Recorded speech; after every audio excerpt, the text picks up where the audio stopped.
Welcome back to CKPG's Canada Day Special. It's a game played in arenas across the country featuring fast passes and plenty of highlight reel goals. It's also a part of our Canadian identity. Lacrosse is one of our national sports and it has a long history in Prince George. This story is about the people keeping the game alive in our city. Dave Stewart Candy is a pretty consistent lacrosse player. He won't break any scoring records. He rarely gets a shot on net. The 46-year-old still loves playing in Prince George. The crowd support and the media support up here, it's just incredible. Like, you know, I got friends that play Senior A and NLL, and they're like, well, we don't get any recognition. And in Prince George, it's like the Senior League gets a lot of recognition and stuff like that. So, you know, I'm getting interviewed right now. Stewart Candy's connection to the game goes beyond the action at the Kin 1. He literally wrote the book on lacrosse. His Canadian Lacrosse Almanac is a 444-page document outlining the history of the game. Of course, playing in Prince George, I kind of wanted to learn about the history of the league and stuff. So I started going through the local newspapers and, you know, compile the standings and stuff like that. He's done a lot of research considering he doesn't even live in Prince George. The Vancouverite has just retired from the league, but he says the environment in northern BC has always been incredible.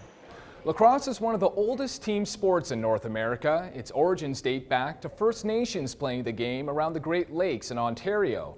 There's not a lot of history of northern BC First Nations picking up the game, but as the Prince George Sports Hall of Fame shows, there's plenty of history in local lacrosse. Of all the Hall of Famers' treasures, this ball ranks near the top. The last lacrosse goal scored by Fred Doig in 2001. He was 73 years old. That is the stick, eh?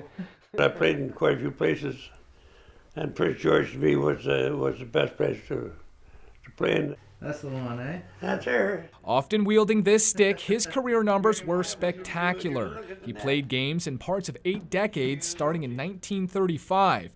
Doig won several scoring titles as a defenseman. His best game, a 19-goal, 8-assist performance.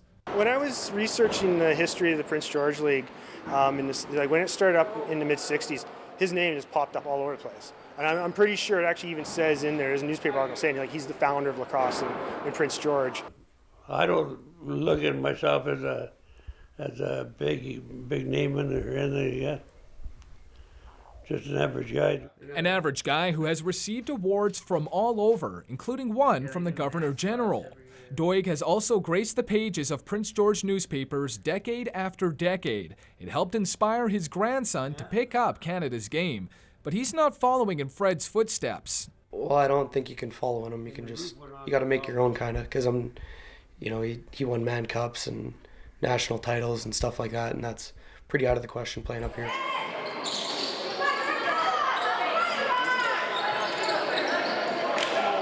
Never missing one of Drew's games, Fred says the future of lacrosse in Prince George is in good hands. You know, he goes in there with quite a crowd and comes out with the ball, and yeah, I get a kick out of it. He's not the biggest guy out there, but he plays big. As long as young people continue to climb the ranks, Fred Doig says Canada's game will always have a place in Prince George. Ryan Kessler, CKPG News. Coming up next, we'll visit an historical site to give you a snapshot of life during the gold rush in central BC, Barkerville.